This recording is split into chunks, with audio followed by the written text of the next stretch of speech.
Olá, amigos do AmazonSat, este é mais um programa Ponto de Equilíbrio. E hoje nós vamos conhecer as estratégias de desenvolvimento urbanístico da cidade de Manaus.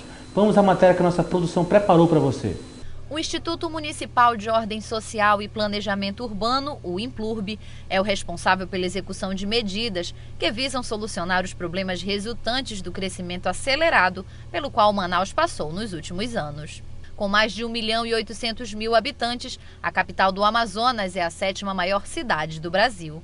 Entre as pautas mais urgentes estão a reorganização do centro e a pavimentação das ruas. Afinal, além de atender às necessidades básicas da população, essas medidas são importantes para a cidade que será uma das subsedes da Copa do Mundo de 2014.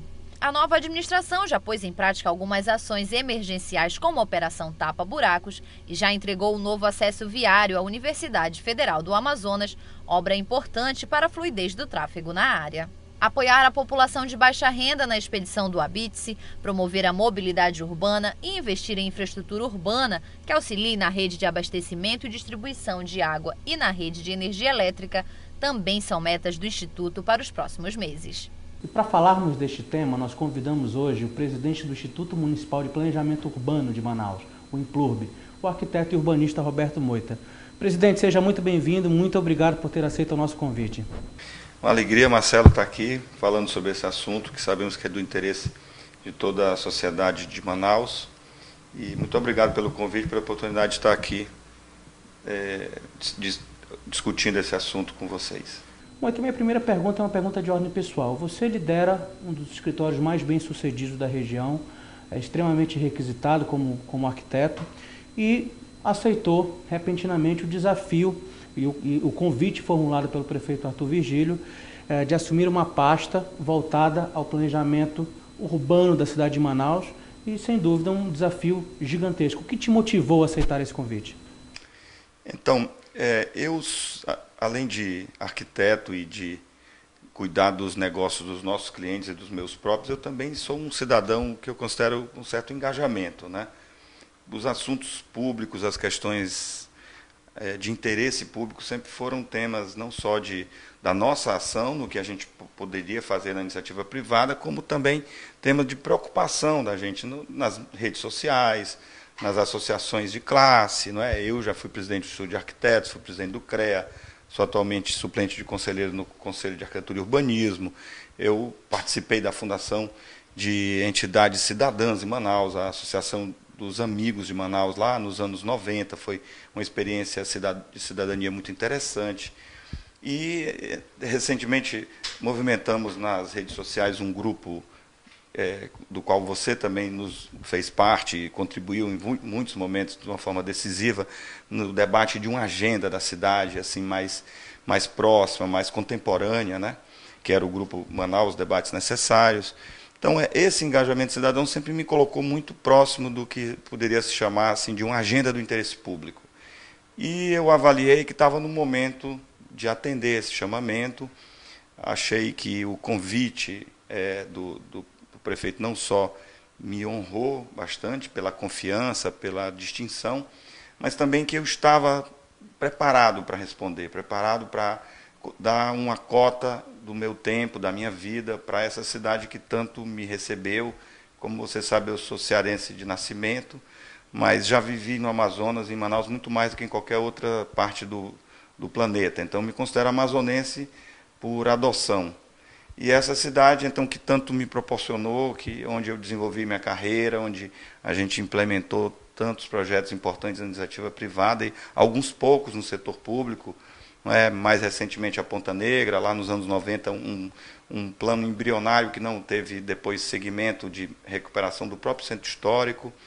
Então, mas achei que estava no momento de eu me dedicar a isso e, enfim, colocar a expertise também que a gente tem da iniciativa privada e mais essa nossa, vamos dizer, perspectiva do que é uma agenda importante para a cidade, muito alinhada, inclusive, com a agenda do prefeito e com o qual nós compartilhamos, o prefeito e o vice, o Arthur e o Issa, eu considero que são políticos muito alinhados assim, com esse momento da cidade, com as nossas necessidades. E então, nesse cenário todo, para mim, foi uma alegria me colocar a serviço desse projeto. Quais serão as ações prioritárias do Implurb nesta nova administração? Então, Marcelo, nós dividimos a administração em 2 etapas. Uma que vai até meados do próximo ano, que a gente chama da etapa Copa do Mundo, né? E uma outra que é a segunda metade da administração, pouco mais de 2 anos, de julho de 2014 até 2016. E nessa primeira etapa a gente está tentando retomar algo que eu acho que é fundamental, que é as nossas responsabilidades em relação a esse evento. A Prefeitura de Manaus, o governo brasileiro e o governo do Estado assumiram responsabilidades lá atrás de trazer, de receber esse grande evento internacional que qualquer grande cidade do mundo desejaria ter, tá certo?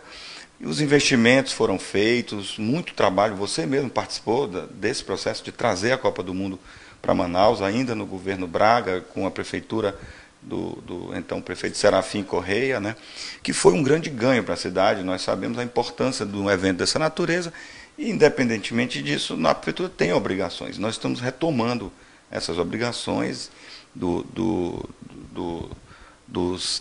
investimentos que são necessários, das obras, das melhorias urbanas. Embelezamento. Exatamente, que um dos fundamentais é essa organização mínima da cidade, né?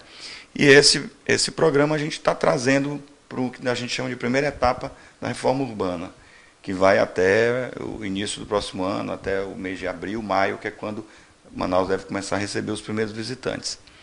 E nesse programa a gente tem ações fundamentais, importantíssimas, que são que a gente chama de ordenamento urbano. Nós precisamos resolver a desocupação das calçadas, por exemplo, a organização dos estacionamentos. Essa confusão que existe entre o que é público e o que é privado, que é muito marcante em Manaus. É verdade, é verdade. A cidade tem uma permissividade muito grande. Eu acho que ao longo dos últimos, eu diria, no mínimo uns 40 anos, nós desenvolvemos essa tecnologia própria de nos acomodar com a desordem, com as pequenas ilegalidades, com as pequenas infrações. Então eu acho que existe um vício geral nisso aí, que leva a cidade a ser o que ela é. Então eu acho que nós precisamos mudar a cidade, mas tem um desafio muito maior, que é mudar as pessoas. Não é? Eu acho que a cidade não melhora se nós não fizermos cada um a sua parte. E aí vai desde o pequeno gesto de não jogar nada pela janela do ônibus ou do carro, não jogar lixo pela janela, é obedecer, respeitar a faixa de pedestre, que aliás foi uma das conquistas recentes da nossa urbanidade, né? Quem poderia imaginar que essas faixas de pedestre iriam funcionar como estão funcionando? Alguém levanta uma mão no lado da rua e os carros param, mesmo num grande eixo viário. Então, essa é uma questão que eu acho interessantíssima. Esse evento das faixas de pedestre nos mostra que nós estamos mais preparados para responder a demandas de urbanidade, de boas práticas, do que nós mesmos somos capazes de apostar. Ok, muito. Assim nós encerramos esse primeiro bloco. No próximo bloco nós vamos falar sobre o plano diretor e o centro da cidade. Até já.